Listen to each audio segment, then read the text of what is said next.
E aí, pessoal, tudo bem? Para quem não me conhece, sou Harley Pacheco, né? Um dos psicólogos do IPSI. Hoje a gente vai falar sobre um tema bem relevante. Eu vou resgatar, na verdade, esse tema, porque é um assunto que eu vejo que ele é premente na sociedade atual. O assunto são caminhos alternativos para o desenvolvimento da educação brasileira.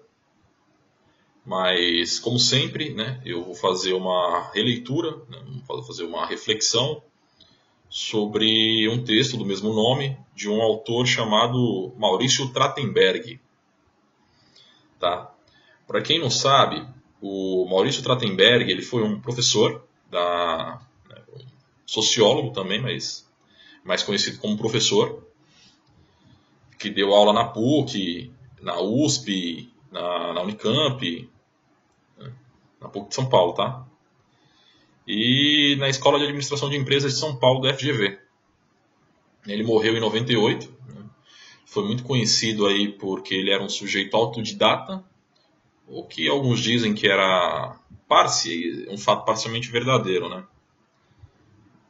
Embora o próprio Trachtenberg gostava, né, dizem, né, gostava de enfatizar que ele era um sujeito que tinha facilidade para aprender. O que a gente vai refletir hoje é um assunto que o Trachtenberg já vem falando há muitos anos, mas que eu tenho observado que está recorrente, né, na nossa sociedade. O Trachtenberg ele falava muito, ele era um socialista, né? E ele falava muito de como o capitalismo ele se mostrava cada vez mais intensificado e mais intensivo, centralizado e concentrado na educação. Né? E ele falava, né, o que eu vejo hoje é que isso realmente acontece. Né? Hoje eu olho para as universidades, né? Eu não vejo, eu me incluo nisso, tá? Eu estudei numa universidade privada, a Universidade de São Marcos, né? Me formei pela São Marcos, mas passei por outras instituições também. Passo ainda, né? Porque continuo estudando. Só que o que eu vejo hoje nas escolas, quando eu vejo aqueles alunos entrando, aqueles menininhos, só para você um adendo aqui, abre, né, o parênteses. Eu moro a menos de 100 metros de uma faculdade, chama FANOR. Fechar parênteses. Não estou criticando a faculdade, não. Tá? Até porque eu estou falando de algo que eu me incluo. Né? Mas o que eu estou querendo dizer? Hoje eu olho para as faculdades e eu não vejo mais alunos entrando, não. Eu vejo um monte de cifras. Né? Hoje eu vejo um monte de cifras e eu vejo tipo o tio Patinha, sabe? Aquela cifra de dólar andando e as duas patinhas, as duas perninhas entrando na faculdade, assim. Né? E o Trachtenberg já falava que isso acontecia na época dele, imagina hoje como é que não está. E o pior é que o desenvolvimento do capitalismo dentro das instituições de ensino, ela não está em uma região não, ela está em todas. Né? E o problema disso é que a gente estabelece uma estrutura produtiva de base urbana que será um elemento de produção heterogênea. O próprio Trachtenberg ele escreveu em um dos textos dele, né, que é do mesmo nome da nossa reflexão de hoje, que é os caminhos alternativos para o desenvolvimento da educação.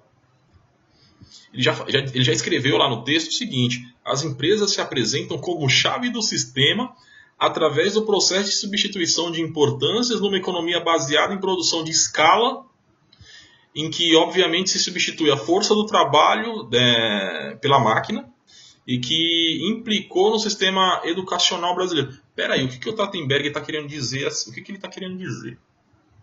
Vamos lá. Ele está querendo dizer o seguinte: hoje em dia nas faculdades, hoje em dia nas escolas, a gente não ensina mais o aluno a pensar, não. A gente ensina o aluno a operar sistemas, a operar maquinários. Ele vai pedir para o cara fazer uma continha de 2 mais 2, o cara não sabe. Fala assim, quanto é 2 mais 3? O cara fala 8. Você se assusta, mas é verdade. Você fala para ele assim: você sabe operar o SAP? O SAP é SAP, né, a sigla de uma empresa multinacional, né, mas com sede na Alemanha, que, pô, uma fortuna para você aprender a mexer no sistema. Você ensina o cara a mexer no sistema, mas você não ensina o cara a escrever. Esse é um ponto-chave, né? E o que o Trachtenberg estava dizendo era essa burricificação, vou dar uma de Dilma agora, né, Dilma Rousseff, sem tirar uma onda com ela, né? Mas a gente está burrificando o ser humano, né? O que o Trachtenberg disse foi isso. Aliás, o que ele escreveu, né, não disse, eu li que ele escreveu. Mas aí o que começou a acontecer, né? A industrialização e o amparo estatal, né, do Estado começou a agir como organizador dessa superestrutura voltada à exportação de mão de obra. Porque, vamos lá. As indústrias começaram a crescer, né? Aí o Estado, né, o governo, começou a olhar com aqueles olhos de águia. Eu preciso dar mão de obra para esses caras aí, o governo dizia, acho errado, né? Então vamos começar, né, formar mais bonequinhos para operar o maquinário e engedrar né, essa. Qual que é o problema disso aí? O problema disso aí, pessoal, lógico, obviamente eu quero que a gente evolua, né? Mas o grande problema disso aí é que você forma muito assalariado, pouco ser pensante, né? Porque o que acontece? A gente para de ofertar ensino de qualidade para ofertar fragmentos de conhecimento com o objetivo de formar assalariados, né, para que eles operem e permaneçam numa letargia educacional, cultural e intelectual e não evolua. Aí alguém vai levantar, aí você que está assistindo esse vídeo vai falar assim, pô, não, peraí. Eu conheço gente que fez a faculdade, hoje está ganhando uma nota, tal. Mas é um ou outro. Você pega a massa, é isso que acontece. Ninguém ganha dinheiro mais, ninguém ganha dinheiro, né? Hoje em dia somos todos assalariados, nisso eu me incluo, né? Pior, somos assalariados competindo num mercado hostil, predatório, brutal, produtivista, né, pragmatista e tecnocrata, né, que dispõe, né, precisa de mão de obra mais qualificada. E aí, dentro desse cenário, o que acontece? Entra o sistema educacional, que individualiza uma incapacidade decorrente de fatores socioeconômicos em que ser pobre é sinônimo de burrice. De vez em quando, eu vejo o pessoal criticando os incentivos do nosso governo, né, no sentido de inclusão de pessoas de uma classe social menos favorecida no mundo acadêmico, né, superior. Não que isso seja bom, porque o mundo acadêmico hoje é um monte de dinheirinho andando lá, um monte de cédula de dinheiro andando, né? Mas o que eu quero dizer é que eu escuto já escutei de vários professores, né, de colegas, né, de profissão que dão aula, que esse sistema de cota, eles incluem pessoas incapazes de executar algumas atividades de sala, de realizar pesquisa. Isso vem a calhar, assim, encaixa, né, vem de uma sintonia com o que o Trachtenberg escreveu, que ser pobre é ser sinônimo de burro. Chamar um cara de burro, chama ele de pobre, né? E essa é uma ideologia que cada vez mais se difunde através do professorado oriundo de uma classe média, que tem como modelo o aluno de classe média agindo sobre a ótica do proletário. Né? Porra. Né? É óbvio que há uma relação entre o fracasso escolar do aluno e a origem social dessa classe. É óbvio, né? Mas, por outro lado, eu ainda prefiro que tenha um cara lá que tenha condições de absorver o mínimo possível, né, ou o máximo possível, e consiga difundir isso dentro de uma comunidade menor, e que essa comunidade... E aí já não é mais um cara e toda uma comunidade. Né? Mas, enfim, quando a gente para ver o plano escolar, né, a pedagogia, né, dos cursos, a gente vai ver que a maioria das pessoas, cara, não aprendem nada. Né? Porque a escola ela não é um disseminador de conhecimento, mas ela não passa de um viabilizador do modelo capitalista de reprodução de mão de obra barata. Né? Eu vejo muitos alunos entrando nas faculdades. Porra, quantas faculdades de quinta categoria tem? E os caras ainda sentem orgulho, tá ligado? O cara sente orgulho de estudar numa escola de peba, de quinta. Mas eu vou falar, eu ainda prefiro que exista uma escola de quinta que não exista nenhuma. Eu ainda prefiro aquela faculdade que dá curso só dia de domingo do que aquela que não existe. Né? Mas a gente tem que parar para pensar um pouco mais sobre se esse modelo de ensino realmente é coerente, né? Se ele funciona. Pô, não, pior. Os caras criam faculdade a rodo, mas não tem mercado de trabalho para todo mundo. Pagam uma ninharia e ainda não tem para todo mundo.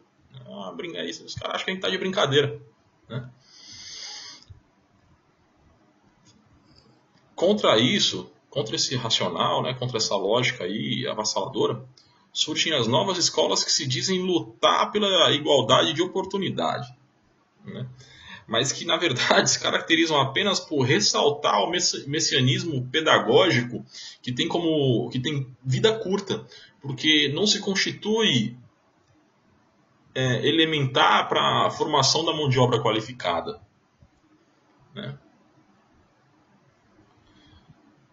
No texto do Trachtenberg, ele cita uma autora que chama Helena Levin.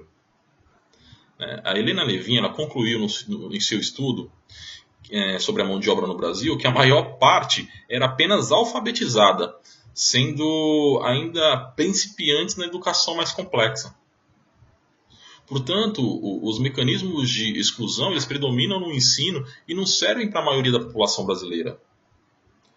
Com o desenvolvimento do capitalismo, a escola ela aparece como pré-requisito para o trabalho ao lado da mão de obra. Né? Mas que quando integrado à rede escolar, as redes escolares elas descendem dos operários, né? Que são os mais repetentes. A gente ainda tem que ressaltar que a escola é um lugar onde o professor atua como um integrador de classe, né? E sob essa ótica ele tem que criar critérios de avaliação e de aprovação que nem chegam aos pobres, né? Porque esses pobres são meramente infiltrados. Esses fatores eles mostram aí a disparidade social. Né? Que a gente tem que entender que as pessoas elas aprendem em ritmos diferentes, mas os professores não percebem isso porque eles são motivados pelas sofisticadas metodologias pedagógicas, né? Estando cego ao social concreto. Por isso, o que resta hoje, infelizmente, vou falar, mas infelizmente é o que nos resta hoje, o que resta ao pobre hoje é a falência escolar. Se a gente for parar para pensar, no primeiro grau a gente tem pessoas formadas. Mas são professores que são leigos, né? Que inviabilizam a renovação educacional e que não se enquadram em mais que um processo de exclusão. Porque se você forma um sujeito incapaz, esse cara vai ser excluído da sociedade porque ele é incapaz. Né? O sistema de ensino hoje ele distribui diferencialmente o saber, permitindo meios para que permitindo mais meios de exclusão do que de inclusão, né? Que é o que diferencia as classes existentes. você for avaliar friamente, na PUC e na USP estão lá as pessoas mais capacitadas. Esses caras, eles não são de uma classe social mais humilde. Um ou outro sai, mas o sistema deixa que esses caras saiam e vão frequentar essas instituições de ensino para que a gente, grande maioria, tenha a mera ilusão de que a gente também pode ir. Mas isso é mentira, entendeu? Isso é mentira. Tá? O pobre, ele tem uma visão de mundo pobre, né? Cheio de déficits e tudo que a gente vai fazer é meio que utópico, né? A qualidade do ensino, eles não são prioritários, né, nas escolas de países capitalistas desenvolvidos. Por isso, em áreas mais pobres, lutar contra a evasão e a deserção escolar é um problema extremamente urgente. Todo mundo fala. Eu estava lendo, eu terminei, na verdade, de ler esse livro, né, mas eu preciso resumir ele ainda. Né? Chama Cuba. Né? Esse é um livro antigo, né? O que ele faz? Ele narra como foi o período de mudança econômica e reforma educacional lá. Né? Todo mundo fala mal de Cuba. Todo mundo fala mal da Rússia, né? da URSS, né? Que é a antiga União Soviética, tal, dos países socialistas. Né? Só que, por curiosidade, eu não sou um cara de esquerda, né? E eu acho que a esquerda, se o socialismo não funciona, o pessoal não sobreviveu, o capitalismo como está hoje ele também não serve. A gente tem que pensar em alguma coisa, né, em alguma nova forma aí alguma nova forma de gestão estatal para que a gente, né, de política, para que a gente consiga equalizar o sistema. Mas enfim, não vou entrar nesse tema agora. O que eu estou querendo dizer é que todo mundo fala mal desses caras aí, né? Só que é curioso, eu terminei de ler esse livro e falei, quer saber, eu vou tentar pesquisar um pouco mais sobre como era o ensino, né, nos países socialistas.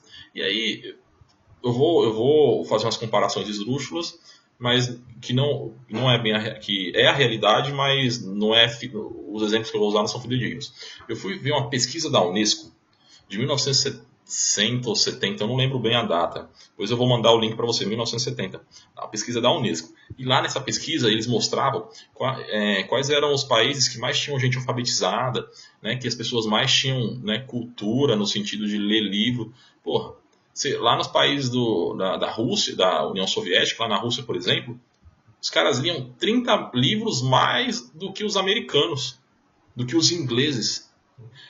Os países vinculados ao RSS eram muito mais alfabetizados, muito mais, né, bem formados, os sujeitos eram bem mais formados culturalmente do que do lado de cá, do Ocidente. Porra, meu, tá de brincadeira. De falar mal dos caras, mas os caras não tem gente analfabeta. Foi curioso, né?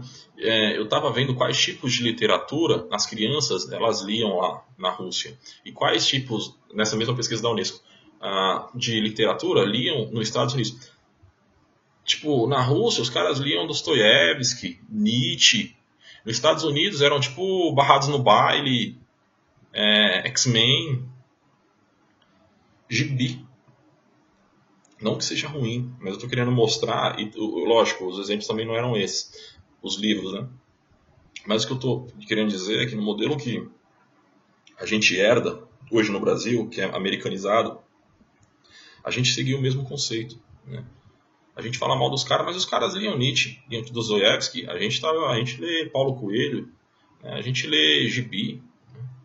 Isso é um problema. Porque a qualidade do ensino não é prioridade nas escolas dos países capitalistas desenvolvidos, né, que herdaram esse modelo aí dos norte-americanos, né, e dos ingleses. Você vai nas faculdades, os caras fazem curso de pós-graduação, né, internacional, mas nunca saíram da escola, nunca viajou para lugar nenhum. Né. Você vai lá, você anda eu estudei numa universidade lá em São Paulo, que tudo era em inglês. Você ia para o banheiro, era bathroom. Você ia para academia dentro da faculdade, era gym. Pô, tá me tirando, né, meu? O que eu quero dizer? Que o ensino não é mais prioridade. Por isso, quando eu falei no começo, eu vejo os alunos entrando na faculdade, eu vejo um monte de dinheiro entrando. Ali tá entrando dinheiro, ninguém vê mais para ensino. Né? Hoje a escola é permeada por um véu ideológico em que, através das teorias da aprendizagem, a realidade ela passa a ser opaca, porque mostra a pobreza e a desordem do ensino, né? E o progresso ele é totalmente vinculado à tecnologia sofisticada. Eu estou querendo dizer, a gente não ensina português, a gente não ensina matemática, a gente não aprende ciência, a gente aprende a mexer no sistema, mas a gente aprende a operar a máquina, mas a gente aprende a fazer. Você vai no hospital, a enfermeira não sabe aplicar uma injeção, tá ligado? Mas ela sabe mexer no Android. Mas ela sabe mexer no sistema de cadastro o nome do paciente. Ainda cadastra errado. Né? Lógico, eu estou né, dando muito foco para algo que... Mas é que é foda mesmo, né? E aí a gente para perceber que as pessoas menos favorecidas, elas passam a procurar por supletivos que na maioria das vezes são cursos empobrecidos com informações de segunda linha e de segunda mão mal paga, né? E que são ofertados por instituições privadas cujo objetivo máximo é ganhar dinheiro, né? O cara paga para aprender algo meia boa que ainda acha que está sabendo, mas ele é uma vítima, né? Supletivo ele é uma ideologia que se apresenta capaz de eliminar qualquer desigualdade, mas na verdade ele apenas acentua. Né? O ensino profissionalizante, né, essas são frases aí que eu estou pegando do Trachtenberg, mas eu estou falando porque eu compartilho. Se a gente for parar para analisar, o ensino profissionalizante hoje é uma piada, é um blá blá blá, né? Porque você não tem instalação adequada para ensinar. Né? Você não ensina o conteúdo tradicional. Como você quer implantar? Como que você quer implantar o profissionalizante? Tipo, cara, teve uma época que eu parei de ler, né? Reduzi muito. Eu tive um pico. Eu lia muito, aí parei um pouco, aí agora eu tô voltando. Mas por que eu parei um pouco? Porque eu não sabia se eu tomava a pílula vermelha ou se eu tomava a pílula azul. Ou eu tomo a pílula azul e fico alegre, esqueço, paro de ler, entro na Matrix. Ou eu tomo a pílula vermelha, esqueço de tudo e começo a avaliar como hoje as coisas são uma piada, né? Que é o que eu estou fazendo agora. Né? E aí né, a gente para a nova onda. Qual que é a nova onda? É a multiplicação do ensino universitário. É a mágica. Eu lembro quando eu tinha, logo quando minha irmã entrou na faculdade, eu estava no ensino médio ainda, tinha uma ou outra faculdade. Tinha uma ou outra universidade, tinha uma aqui, outra na China. Agora, tem uma em cada esquina. Você pode olhar no outdoor do metrô, na tampinha do ônibus, até se duvidar na latinha do refrigerante também já tem. Passa na televisão toda hora. Cara, é um mundo, é um planeta universitário formado exclusivamente por analfabetos, cuja cúpula é ocupada pelos doutores que apresentam teses que ninguém nunca viu, né? E que dormem no almoxarifado intelectual das universidades. Cara, mestrado. Mestrado hoje está igual roupa, todo mundo tem. Né? Isso é bom, porque é melhor que todo mundo tenha do que ninguém tenha, lógico. Só que o grande problema é a qualidade dessas dissertações. Né? Cara, quando eu fiz a minha graduação, a minha banca tinha só doutores. Os 3 eram doutores. Né? Com textos mesmo. Aí agora a gente vai vendo, não tem mais isso, mano. Porque você vai ver os temas dos doutores de hoje, das teses de doutorado. Ninguém sabe do que o cara fez. O cara inventou um negócio lá, só porque as universidades cobram ou pagam mais para esses professores e eles fizeram um doutorado. Né? Mas são doutores que apresentam teses que ninguém nunca viu. Que só serve para peso de porta. Né? Isso não evidencia o sucateamento aí das instituições. E o pior é que o cara se acha inteligente, né, meu? O cara se acha melhor do que o aluno do graduando ou do que o cara do mestrando, né? Porque fez doutorado. Doutorado em quê? Qual que é o tema? Eu vou criticar de novo. Eu fiquei surpreso esses dias porque eu fiquei curioso. Eu fiquei curioso para ver quais eram as teses de doutorado pelo mundo afora. Das maiores universidades lá dos Estados Unidos. Eu fui ver lá a listinha das teses de Harvard. Olha as pesquisas dos caras. como que fazia material para melhorar a velocidade da bola de futebol americano. Falei, interessante. Aí eu fui ver a outra era tipo assim, hardwares e softwares. Era uma tese de doutorado que hipotetizava o menor microchip. Bem, eu não lembro agora, mas está lá na lista do Harvard. Se você entrar na www.harvard.com, você vai ver lá na biblioteca online, você vai ver lá os... O que eu quero dizer com isso não é o tema, não estou criticando o tema dos caras, mas estou criticando porque eu não vejo uma tese de doutorado que fala assim, pô, descobri uma doença descobri uma cura da AIDS. Ou uma pesquisa científica que fala assim, pô, descobri como a gente pode para evitar que o planeta se destrua. Mas os caras querem fazer como daqui a pouco vai ter uma tese de doutorado assim, como atrair como fala, torcedores para os jogos de futebol, entendeu? Isso é um absurdo. A escola hoje, ela trabalha, pessoal, por exclusão. Ela não tem o objetivo de integrar as pessoas, né? Mas às vezes faz a integração porque no conteúdo, o conteúdo é ligado, né, ao trabalho, é reinterpretado para tornar mais compatível com a ética do trabalho. Né? Porque a visão da escola é a ascensão ocupacional, né? E as próprias essas pobres vítimas são criadas para serem suboficiais, mestres, ou seja, são criadas são feitos para acatar ordens, respeitar a hegemonia das condições de trabalho ofertada pela classe social dominante, né? O que eu estou querendo dizer é que nós também me incluo, a gente é formado para seguir uma hierarquia dentro de uma empresa ou virar funcionário público para mamar na teta do governo, né? E realizar tarefas pífias. As universidades, pessoal, elas estão sendo domesticadas com a ação dos especialistas restritos a práticas pedagógicas sem conexão com a sociedade global e que são estabelecidos processos tecnocratas como critério de eficiência. E isso é um problema, porque, critério de eficiência não tem. E o retorno disso choca, porque as situações, né, estatamentais, elas são extremamente arcaicas. Pós-graduação. Antes tinha a pós-graduação, né, que era o mestrado, doutorado, agora tem o MBA, tem a especialização. Cara, isso é tudo para reciclar a graduação, né, que serve apenas para ostentar status. Cara, hoje em dia, graduação é banal, né? E a pós-graduação é simplesmente para reciclar a nossa graduação mal feita e para a gente falar, porra, eu sou mestre. Eu vou falar, poxa, eu sou doutor. Quando na verdade não vale mais nada, porque ninguém lê o que a gente faz. O Brasil ele tem um problema muito sério, que ele não resolveu ainda, e que os países ricos já fizeram. Né? Eu não sei por quê, porque são menores, porque tem mais dinheiro, a renda per capita por pessoa, né?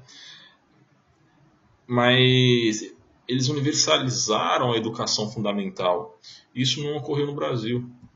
Isso não ocorreu porque o capitalismo ele se desenvolveu de uma forma tão rápida, né?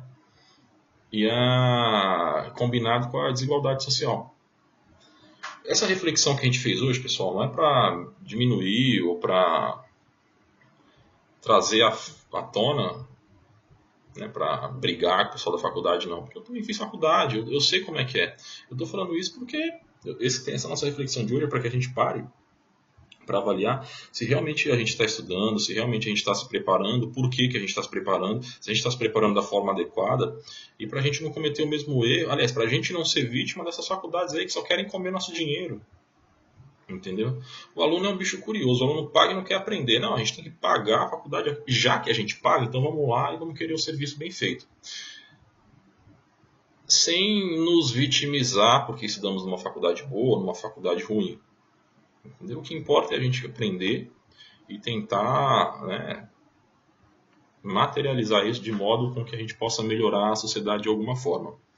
Espero que vocês tenham gostado desse vídeo, espero comentários, reflexões e que a gente pare para pensar de uma maneira mais intensa sobre esse tema.